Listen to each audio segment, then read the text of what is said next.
My name is Sarah. I am 20 years old. Today, I want to tell you a story. It is a story about my first night as a wife. When you close your eyes and think of a wedding night, what do you see? Maybe you see rose petals on a soft bed. Maybe you hear sweet music. Maybe you imagine two people who are deeply in love, ready to start their life together. That is the dream. That is what every girl in my town dreamed of. But my reality was different. My wedding night did not look like a dream. To me, the white bed did not look romantic. It looked like a grave, and the man standing in the room with me, he was not my love. He was my owner, or so I thought. People always told me, Sarah, marriage is the beginning of a woman's life. But as I stood there in my heavy white dress, I didn't feel like my life was beginning. I felt like my freedom was ending. I was terrified. My heart was beating so fast. I thought it would break my ribs. I was alone in a room with a man I barely knew. A man everyone said was dangerous. I thought he was a monster. I thought he would hurt me, but I was wrong. I was so wrong. What happened behind that locked door changed everything I knew about men, and it changed everything I knew about love. Let me take you back to where this nightmare started. It was 2 weeks before the wedding. The year was 1974. I was a normal girl. I worked at a small library. I loved reading books and drinking tea. I had dreams. I wanted to travel. I wanted to see the ocean. I wanted to fall in love with a boy who wrote me poems. But life does not always care about our dreams. One Tuesday evening, I came home from work. The house was quiet. Too quiet. I walked into the kitchen. The air smelled of stale coffee and cigarettes. My father was sitting at the wooden table. His head was in his hands. His shoulders were shaking. My father was a strong man. I had never seen him cry, but that night, he was sobbing like a child. "Papa," I whispered, "what is wrong?" He looked up at me. His eyes were red. His face was gray and old. On the table, there was a yellow envelope. "I am sorry, Sarah," he said. His voice was broken. "I am so sorry." "What happened?" I asked. I felt a cold knot in my stomach. "I gambled," he said. "I lost everything. The money, the shop, even this house. I couldn't breathe. This house was all we had left of my mother." "How much?" I asked. He told me the number. It was a fortune. We could work for 100 years and never pay it back. "They will take the house next week," he cried. Then he took a deep breath. He looked at me with desperate eyes. "But there is a way out." I didn't speak. I just waited. "Mr. Sterling," he said. "James Sterling. He bought my debt." I froze. Everyone in our town knew the name James Sterling. He was a businessman. He was 30 years old, 10 years older than me. He was rich. He was powerful. And people said he was cold as ice. They said he destroyed companies without blinking. They said he had no heart. "Mr. Sterling made an offer," my father said quietly. "He will forgive the debt. He will let us keep the house." "What does he want?" I asked. But I already knew the answer. My father couldn't look at me. He looked at the floor. "He wants a wife, Sarah. He wants you." My world stopped. I felt dizzy. The kitchen spun around me. "You sold me?" I whispered. "I saved us," my father shouted, but there were tears in his eyes. "It is the only way, Sarah. Please, do it for your mother's house." I ran to my room. I cried until I had no tears left. I wanted to pack my bag. I wanted to run away. But I looked at the photos of my mother on the wall. I couldn't let my father live on the street. So, I wiped my face. I looked in the mirror. "Goodbye, Sarah," I whispered to the girl in the reflection. I decided to sacrifice myself. I decided to marry the monster. The wedding day arrived too fast. It was a hot day in July. The church was crowded. There were hundreds of people. Business partners, wealthy families, People I didn't know, they were all smiling.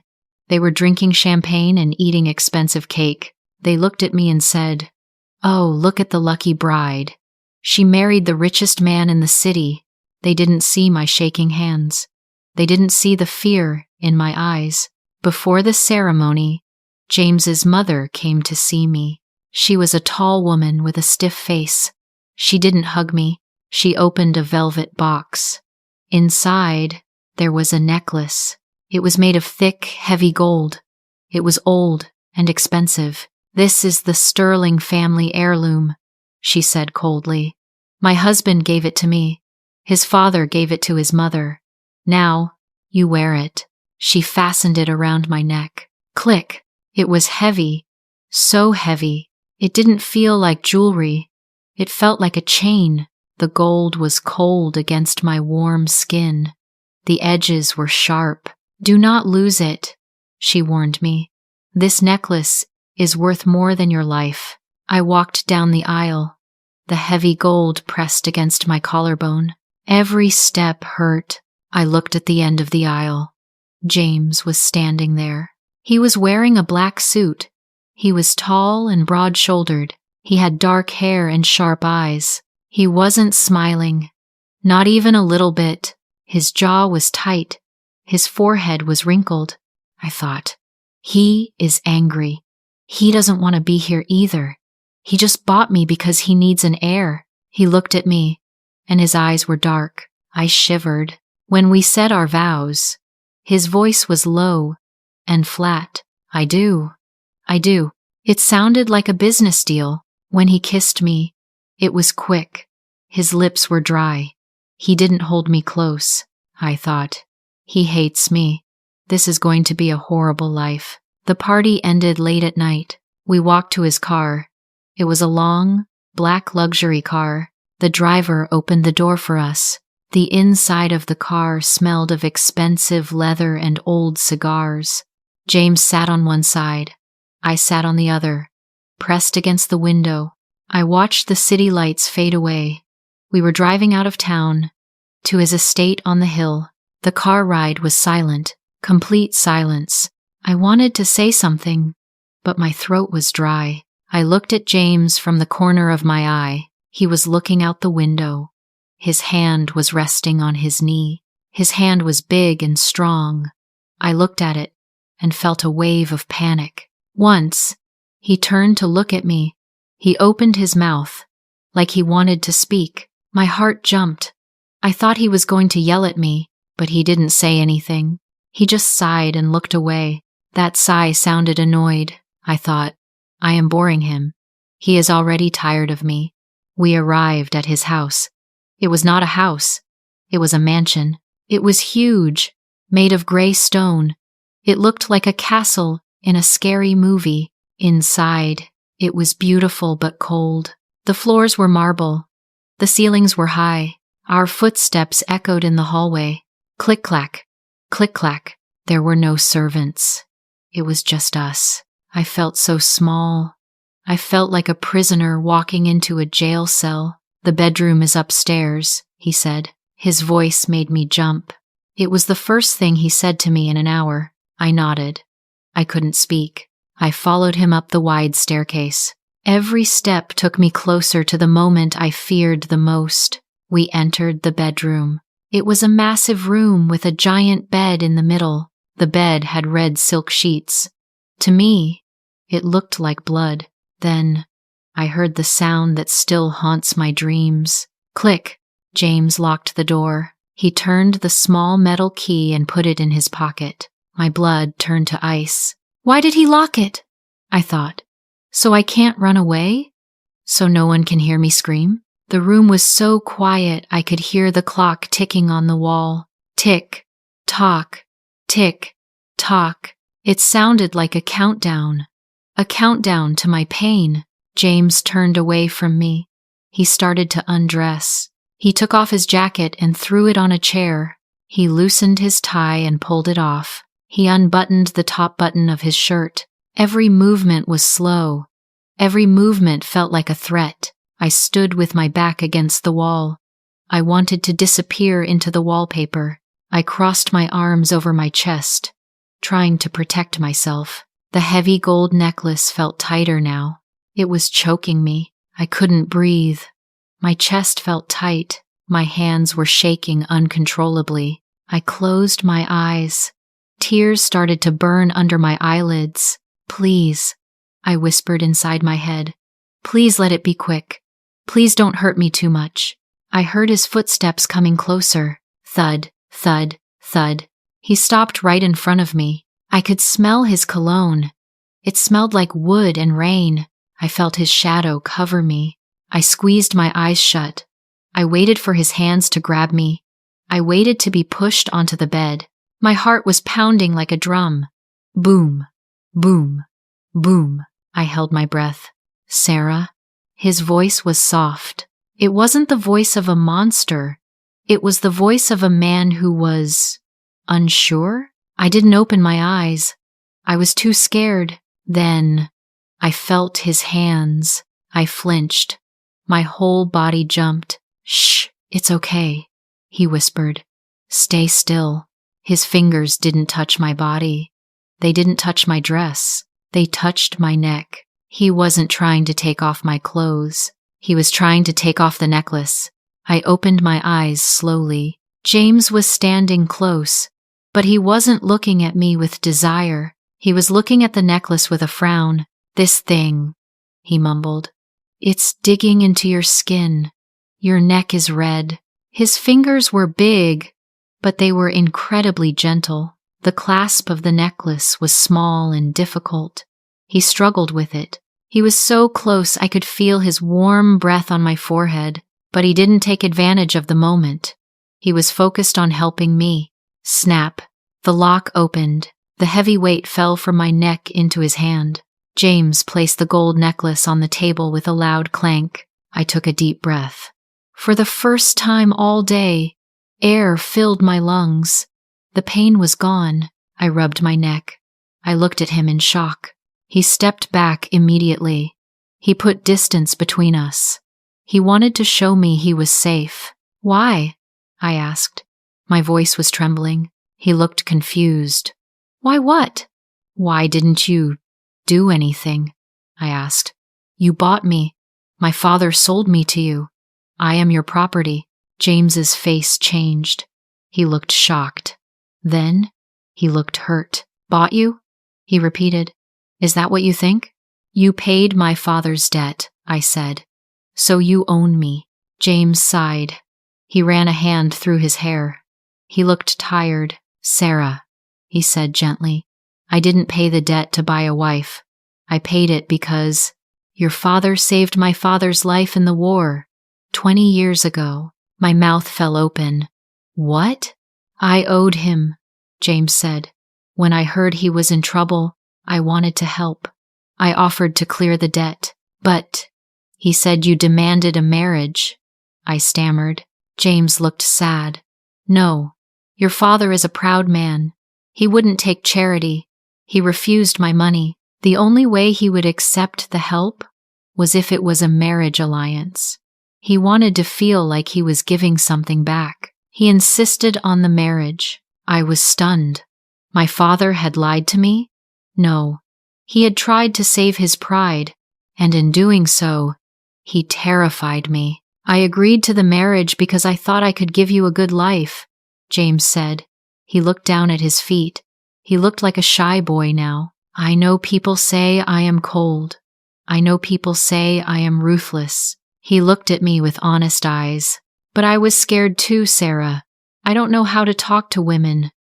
I didn't smile today because I was terrified you would hate me. And when I saw you shaking in the car, I knew you were afraid of me. I felt like a monster. I looked at him. Really looked at him. I saw his nervous hands. I saw the kindness in his eyes. He wasn't a villain. He was just a lonely man, trapped in a misunderstanding. Suddenly, a loud sound broke the silence. Grumble. It was my stomach. My face turned bright red. I hadn't eaten anything all day because I was so sick with nerves. James looked at me. Then, a small smile appeared on his face. It was a beautiful smile. It made his eyes crinkle at the corners. "You're hungry," he stated. "A little," I admitted. "Wait here," he said. He unlocked the door and went downstairs. 5 minutes later, he came back. He wasn't wearing his suit jacket anymore. He looked relaxed. In his hands, he held a plate. It wasn't fancy caviar or steak. It was 2 simple sandwiches, cheese and tomato, and 2 glasses of milk. "It's all I could find," he apologized. He sat down on the thick rug on the floor. He patted the spot next to him. "Come on, high heels off. Eat." I hesitated. Then I kicked off my painful shoes. I sat down next to him on the floor. We sat in our wedding clothes, eating cheese sandwiches in the middle of the night. It was the strangest, most wonderful moment of my life. We started talking. "I hate this suit," he said, chewing his sandwich. I laughed. "I hate this dress. I can't breathe. I'm afraid of spiders," he confessed suddenly. I giggled. "The big, ruthless businessman is afraid of spiders? Terrified," he grinned. "And I love jazz music, but my father thinks it's noisy. I love jazz too," I said. We talked for an hour. We talked about books, about the ocean, about his lonely childhood in this big house. The fear melted away. The wall between us crumbled. Finally, James stood up. He looked at the big red bed. "You take the bed," he said firmly. "Where will you sleep?" I asked. He pointed to the velvet sofa in the corner. "I fit there perfectly, but this is your room. It's our wedding night," I said. "People expect." He stopped me. He looked into my eyes with serious intensity. "Sarah, listen to me. You are my wife, not my prisoner. We have time. We have a lifetime." He grabbed a pillow and a blanket. "Sleep. Lock the door if it makes you feel safer. I promise I won't touch you until you ask me to." That night, I slept in the big red bed alone. The door was unlocked. I watched James sleeping on the sofa. His breathing was slow and steady. For the first time in weeks, the knot in my stomach was gone. I didn't feel passion that night. I didn't feel lust. I felt something much more important. I felt safe. I realized that the heavy gold necklace was just metal. It didn't bind me. What binds 2 people together is not a contract, or a debt, or a piece of jewelry. It is respect. I want every woman listening to this to know your body is yours. Your fear is valid. A real man does not use his power to control you. He uses his power to protect your peace. True love doesn't rush. It waits. It listens. And sometimes, true love starts with a cheese sandwich and a promise of safety. James and I have been married for 50 years now. He is still my best friend, and he is still afraid of spiders. But that first night, that was the night I truly fell in love with him. If this story touched your heart, please like this video, share it with someone you love, share it with your daughters and your sons, because everyone deserves to know that love should always feel safe. I am Sarah, and this was my story. Subscribe to our channel for more stories like this. Thank you for listening.